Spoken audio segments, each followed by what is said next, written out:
আসসালামু আলাইকুম ভিউয়ার্স, যে যেখানে বসে আমার এই ভিডিও দেখছেন সবাইকে লার্ন গ্যালারির পক্ষ থেকে জানাচ্ছি আন্তরিক শুভেচ্ছা ও অভিনন্দন। আমি মিজানুর রহমান রাজু আবার হাজির হয়েছি নতুন আরেকটি ভিডিও নিয়ে। এই মুহূর্তে আমার হাতে এসে পৌঁছেছে স্যামসাং A72 4G ভেরিয়েন্টের ফোনটি। তো চলুন শুরু করা যাক। স্যামসাং গ্যালাক্সি A72 ফোনটা দেখতে একদম ফ্ল্যাগশিপ ফোনের মতো। তো প্রথমে আমি পেছন সাইড থেকেই কথা শুরু করব। তো এটার পেছনের ব্যাক পার্টে দেয়া আছে 4টা কোয়াড ক্যামেরার সেট আপ। তো ক্যামেরাগুলো এমনভাবে সেট আপ করা হয়েছে, এটা দেখলে নোট 20-র মতো লাগবে আপনার কাছে, কারণ ক্যামেরার যেই প্যানেলটা, এই প্যানেলটা ব্যাক গ্লাস থেকে একটু উঁচু করে দেয়া আছে এবং ব্যাক গ্লাসটা ম্যাট ফিনিশের। ডিসপ্লেতে থাকছে সুপার অ্যামোলেড ডিসপ্লে। এই ডিসপ্লের সাইজ হচ্ছে 6.7 ইঞ্চ ডিসপ্লে। এটার রেজুলেশন হচ্ছে 1080x2400 পিক্সেল পর্যন্ত। আর এটার ডিসপ্লের রিফ্রেশমেন্ট হচ্ছে, মানে রিফ্রেশ হার্জ হচ্ছে 90 হার্জ পর্যন্ত এটার ডিসপ্লে। এটাতে 120 থাকছে না, এটা 90 হার্জ রিফ্রেশমেন্ট ডিসপ্লে। এখন আসা যাক এটার আকর্ষণীয় ফিচার ক্যামেরা নিয়ে। এটার ক্যামেরা দেখতে যেমন সুন্দর, এটার ছবিও তুলে তেমনই সুন্দর। তো এটার রেয়ার ক্যামেরা হিসেবে থাকছে 64 মেগাপিক্সেলের ক্যামেরা, যেটাতে 3 অপটিক্যাল জুম থাকছে।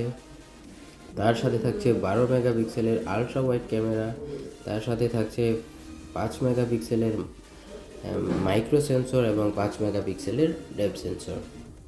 আর এটাতে ফ্রন্ট ফেসিং হিসেবে থাকছে 32 মেগাপিক্সেলের ক্যামেরা, এবং এটা দিয়ে আপনি ভিডিও করতে পারবেন 4K-তে 30 FPS পর্যন্ত। এবং এইটা হচ্ছে ওয়াটার রেসিস্ট্যান্স ফোন। আপনি 1 মিটার পর্যন্ত পানি নিচে নিয়ে যেতে পারবেন 30 মিনিট পর্যন্ত।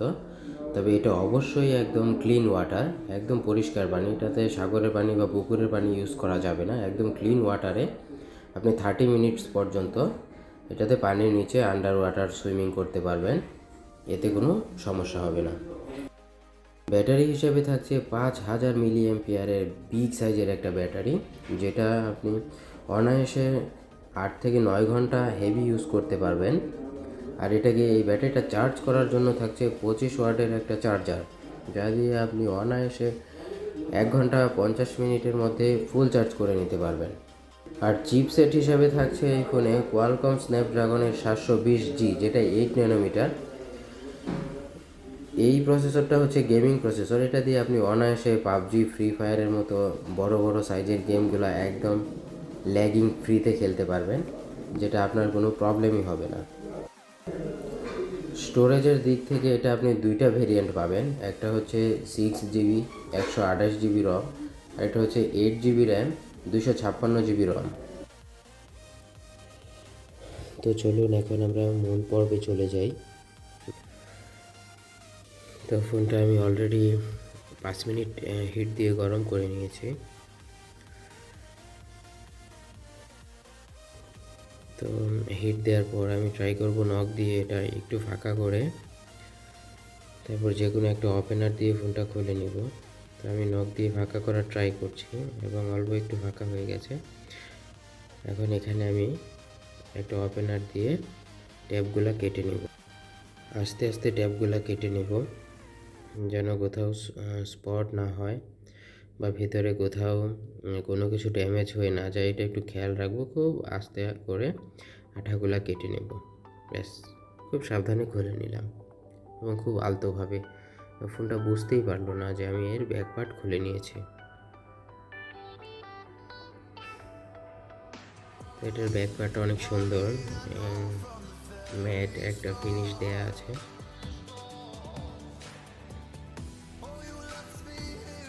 তবে এটা গ্লাস হলে অনেক বেটার হতো, কারণ গ্লাস হলে ফিলটা আরও প্রিমিয়াম আসে। তো এই রেঞ্জের একটা ফোনে আশা করা যায় গ্লাস দিলে অনেক ভালো হতো। এটার ক্যামেরাগুলো দেখেন, ক্যামেরাগুলো খুব সুন্দর সেট আপ করা হয়েছে। তো এটা দিয়ে ভিডিও করার সময় আপনি যদি হাতে নিয়ে হাঁটেন বা হাতে নিয়ে হালকা দৌড়াদৌড়ি করেন, খুব সুন্দর ভিডিও হবে। আপনার ভিডিও দেখে বোঝাই যাবে না যে ভিডিওটা ওই রকম পরিমাণে শেক অবস্থায় ভিডিওটা করা হয়েছে। প্রথমে আমরা স্ক্রুগুলো খুলে নিব।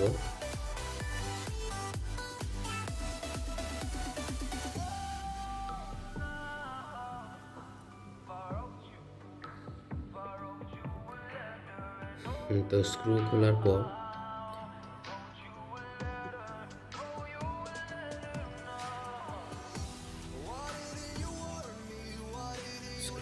পর আমরা চলে যাব এর ভিতরে কি আছে তা দেখার জন্য।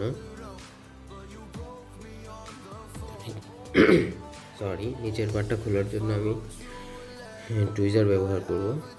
আপনারা যে কোনো ধরনের প্লাস্টিকের টুইজার বা এই ধরনের টুইজার ইউজ করতে পারেন।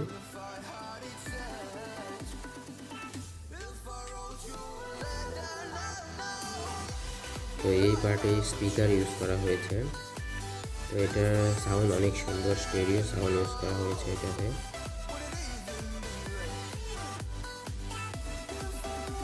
এই হচ্ছে স্পিকার।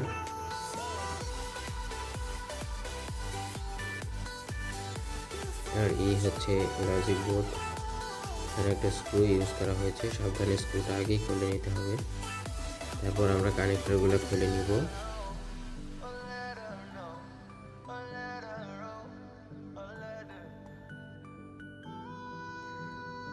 কানেক্টর খোলার পর এটা হচ্ছে ফিঙ্গারপ্রিন্ট সেন্সর। এই ফিঙ্গারপ্রিন্ট সেন্সরের পর আমরা একটা স্ক্রুড্রাইভার নিয়ে ইয়ার জ্যাকের যে পিনটা থাকে ওই পিনের ভিতর দিয়ে দিলে লজিক বোর্ডটা খুব সহজেই খুলে আসবে। আপনারা দেখতে পারলেন আমি কিভাবে খুলে নিলাম। আর লজিক বোর্ডে থাকছে টাইপ সি চার্জিং পোর্ট এবং 3.5 জ্যাক এবং মাইক্রোফোন। তো চলুন এখন দেখা যাক। এটা হচ্ছে ফিঙ্গারপ্রিন্ট স্ক্যানার বা সেন্সর যাই বলেন। এটাই ফিঙ্গারপ্রিন্টটা মেজার করে। আপনি যখন ডিসপ্লের উপরে আঙুল দিয়ে চাপ দিবেন এটা মেজার করবে। তো চলুন দেখা যাক উপরের পার্টে কি আছে। উপরের পার্টের সঙ্গে NFC এবং রিসিভার স্পিকার, যেটা দিয়ে আমরা কথা শুনতে পাই, ওই স্পিকারটা এখানে অ্যাটাচ করে দেওয়া আছে।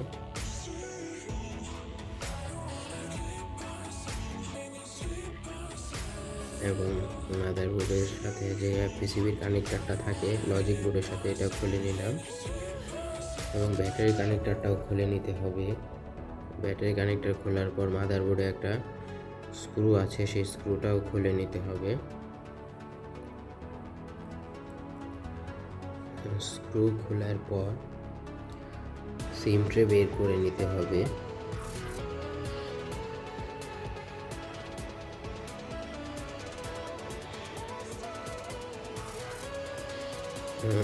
সিম ট্রে যদি বের না করা হয় সেই ক্ষেত্রে মাদারবোর্ড বের করা যাবে না। মাদারবোর্ড ভেঙে যেতে পারে অথবা বাঁকা হয়ে যেতে পারে অথবা সিম ট্রে ভেঙে যেতে পারে। তো সব সময় প্যাকেটটা ফোন খোলার আগে অবশ্যই সিম ট্রে আগেই খুলে নেবেন। এটা সতর্কতামূলক, এটা সব সময় করতে হবে। সিম ট্রে অবশ্যই খুলে নিতে হবে। তা আপনার চাইলে প্লাস্টিক টুইজার বা এই ধরনের টুইজার ইউজ করতে পারেন।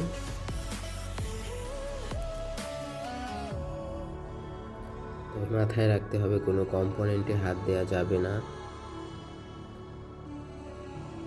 মাদারবোর্ডটা দুই পাশ থেকে ধরবেন যেন কম্পোনেন্টে হাত না লাগে। আর এই হচ্ছে ক্যামেরা সেটআপ। এভাবে ক্যামেরাগুলো খুলে নেবেন। তো এতক্ষণ আমার সঙ্গে থাকার জন্য ধন্যবাদ। আর আপনারা ভিডিওর শেষ পর্যন্ত দেখে যান কিভাবে আমি এই ফোনটা ডিঅ্যাসেম্বল করলাম। তো আমি আশা করি আপনাদের জন্য এটা একটু হলেও হেল্পফুল হবে। আর আমি যেহেতু নতুন, অবশ্যই আমার সঙ্গে থাকবেন, সাবস্ক্রাইব করবেন।